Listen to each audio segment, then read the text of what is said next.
അസ്സലാമു അലൈക്കും വറഹ്മത്തുള്ളാഹി. വാന അനസ് റളിയല്ലാഹു അൻഹു. ബഹുമാനപ്പെട്ട അനസ് റളിയല്ലാഹു അൻഹുവിനെ തൊട്ട് നിവേദനം. കാല അനസ് റളിയല്ലാഹു അൻഹു പറയുകയാണ്, കാന ഇബ്നുൽ അബി ത്വൽഹത്ത് റളിയല്ലാഹു അൻഹു യസ്തക്കി. ബഹുമാനപ്പെട്ട അബി ത്വൽഹത്ത് റളിയല്ലാഹു അൻഹുവിൻ്റെ ഒരു മകൻ രോഗിയായിരുന്നു. ഫറജ അബൂ ത്വൽഹത്ത്. അങ്ങനെ ഒരു ദിവസം അബൂ ത്വൽഹത്ത് റളിയല്ലാഹു അൻഹു വീട്ടിൽ നിന്നും പുറപ്പെട്ടു. വഖുബില സ്വബിയു. ആ പുറത്തു പോയ സമയത്ത് ആ മകൻ മരണപ്പെട്ടു. ഫലമ്മാ റജ അബൂ ത്വൽഹത്ത് റളിയല്ലാഹു അൻഹു. ബഹുമാനപ്പെട്ട അബൂ ത്വൽഹത്ത് റളിയല്ലാഹു അൻഹു വീട്ടിലേക്ക് തിരിച്ചെത്തിയപ്പോൾ അദ്ദേഹം ഭാര്യയോട് ചോദിച്ചു, മാ ഫഅല ഇബ്നി.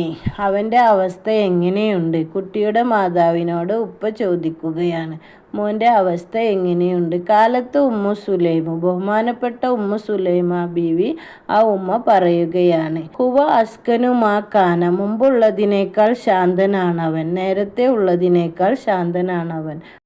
ഈ വീഡിയോ നിങ്ങൾക്ക് ഉപകാരപ്പെട്ടെങ്കിൽ ലൈക്ക് ചെയ്യാനും സബ്സ്ക്രൈബ് ചെയ്യാനും മറക്കരുത്.